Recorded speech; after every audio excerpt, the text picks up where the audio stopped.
ബിസ്മില്ലാ അൽഹംദുലില്ലാ വസ്സലാത്തു വസ്സലാമു അലാ റസൂലില്ലാ വഅലാ ആലിഹി വസഹ്ബിഹി അജ്മഈൻ അമ്മാ ബഅദ്.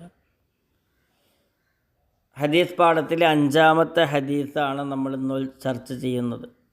നോമ്പ് തുറപ്പിക്കൂ പുണ്യം നേടൂ എന്ന ഹദീസ്. സഹജീവികൾക്ക് ഭക്ഷണം നൽകുക എന്നത് ഇസ്ലാമിൽ ഏറെ പുണ്യമായി പഠിപ്പിക്കുന്ന കാര്യമാണ്.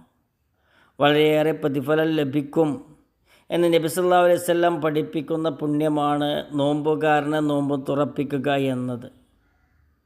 സയ്യിദ് ബിൻ ഖാലിദ് അൽ ജുഹ്നി റളിയല്ലാഹു അൻഹു നിവേദനം ചെയ്യുന്ന ഹദീസിൽ ഖാല റസൂലുള്ളാഹി സ്വല്ലല്ലാഹു അലൈഹി വസല്ലം മൻ ഫത്വറ സ്വായിമൻ കാന ലഹു മിസ്ലു അജ്രിഹി ഗൈറ അന്നഹു ലാ യൻഖുസു മിൻ അജ്രി സ്വായിമി ഷൈഅ.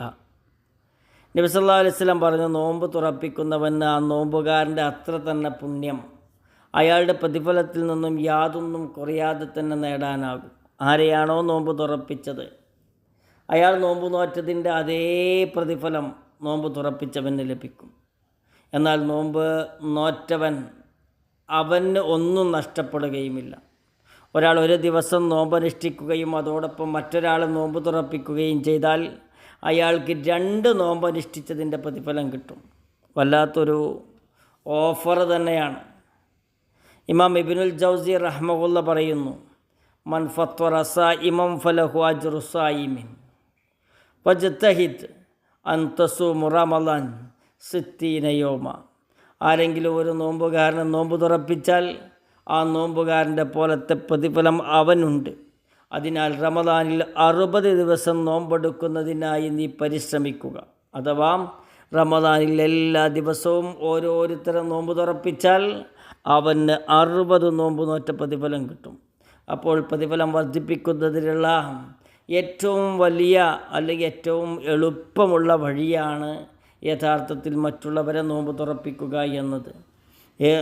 കാന സുഹരി ഇദാ ദഖല റമളാൻ യഖൂൽ ഇന്നമാ ഹുവ ഖിറാഅത്തുൽ ഖുർആൻ വ ഇത്ആമുത് ത്വആം ലിത്വാഇഫിൽ മആരിഫ്. റമളാനാഗതമായാൽ ഇമാം സുഹരി റഹ്മത്തുള്ളാഹി പറയുമായിരുന്നു, തീർച്ചയായും ഇത് ഈ മാസം ഖുർആൻ പാരായണവും ഭക്ഷണം കൊടുക്കലുമാകുന്നു. ഈ മാസം എന്ന് പറഞ്ഞാൽ അത് ഖുർആൻ പാരായണവും ഭക്ഷണം നൽകലുമാണ്. നമ്മൾ ശ്രദ്ധിക്കേണ്ട കാര്യം, ഈ റമദാനിൽ നാം നോമ്പ് നോൽക്കുന്നതോടൊപ്പം തന്നെ ഏറ്റവും ചുരുങ്ങിയത് 30 പേരെ നോമ്പ് തുറപ്പിച്ച് മറ്റൊരു 30 നോമ്പിൻ്റെ പ്രതിഫലം കൂടി നേടിയെടുക്കാൻ ശ്രമിക്കുക.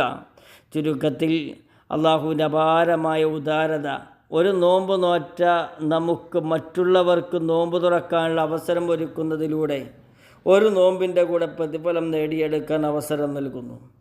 ഇസ്ലാമിലെ സാമൂഹിക ബന്ധം നോമ്പ് തുറപ്പിക്കുക എന്നത് കേവലം വിശപ്പടക്കലല്ല, വിശ്വാസികൾക്കിടയിലുള്ള സ്നേഹം, ഐക്യം ഇവ വളർത്താനുള്ള കാരണമാണ്. മറ്റൊരാളുടെ അവകാശങ്ങളിൽ കവരാത്ത നന്മ നമ്മൾ മറ്റൊരാളെ നോമ്പ് തുറപ്പിക്കുമ്പോൾ അദ്ദേഹത്തിന് ലഭിക്കേണ്ട പ്രതിഫലത്തിൽ നിന്ന് യാതൊന്നും കുറയുന്നില്ല. അതായത് ഒരാളുടെ നന്മ മറ്റൊരാൾക്ക് പങ്കുവെക്കുമ്പോഴും അള്ളാഹുവിൻ്റെ ഖജനാവിൽ നിന്ന് എല്ലാവർക്കും പൂർണ്ണമായി കൂലി ലഭിക്കുന്നു. ഇത് ഇസ്ലാമിലെ സുതാര്യമായ നീതിയെ കാണിക്കുന്നു. സ്വാർത്ഥതയിൽ നിന്നുള്ള മോചനം അതാണ് മറ്റൊന്ന്. സ്വന്തം വിശപ്പടക്കുന്നതിലുപരി മറ്റൊരാളുടെ വിശപ്പിനെക്കുറിച്ച് ചിന്തിക്കാൻ നോമ്പ് നമ്മെ പഠിപ്പിക്കുന്നുണ്ട്. തനിക്ക് ഏറ്റവും പ്രിയപ്പെട്ട ഭക്ഷണപാനീയങ്ങൾ ദാഹിച്ചിരിക്കുന്ന മറ്റൊരു സഹോദരൻ നൽകുന്നതിലൂടെ ഒരു വിശ്വാസി തൻ്റെ മനസ്സിനെ സ്വാർത്ഥതയിൽ നിന്ന് ശുദ്ധീകരിക്കുകയാണ്. ധാരാളം പ്രതിഫലങ്ങൾ ലഭിക്കുന്ന ഒരു കാര്യമാണ് യഥാർത്ഥത്തിൽ മറ്റുള്ളവരെ നോമ്പ് തുറപ്പിക്കുക എന്നത്. ഒന്ന്, അവർ നോമ്പ് നോറ്റതിൻ്റെ പ്രതിഫലം നമുക്ക് കിട്ടും. 2, ഒരു ബന്ധം സ്ഥാപിക്കുന്ന ഒരു കാര്യമാണത്. 3, ഭക്ഷണം ദാനം ചെയ്ത പ്രതിഫലം കിട്ടും.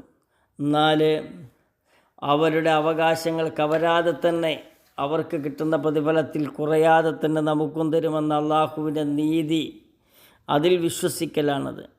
5, സ്വാർത്ഥതയിൽ നിന്ന് രക്ഷപ്പെട്ട് നിസ്വാർത്ഥമായി പ്രവർത്തിക്കാനുള്ള ഊർജം നമുക്ക് ലഭിക്കും.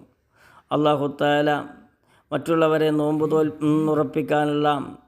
നോമ്പ് തുറപ്പിക്കാനുള്ള അവരുടെ നോമ്പിൻ്റെ പ്രതിഫലം കൂടി ഏറ്റുവാങ്ങാനുള്ള തൗഫീഖിനെ നമുക്ക് ഓരോരുത്തർക്കും പ്രദാനം ചെയ്യുമാറാകട്ടെ. ഭക്ഷണം കൊടുക്കാനും സദഖ നൽകാനുമുള്ള മാനസിക വിശാലത അല്ലാഹു തആല നമുക്ക് പ്രദാനം ചെയ്യുമാറാകട്ടെ. അസ്സലാമു അലൈക്കും വറഹ്മത്തുള്ളാഹി വബറകാതുഹു.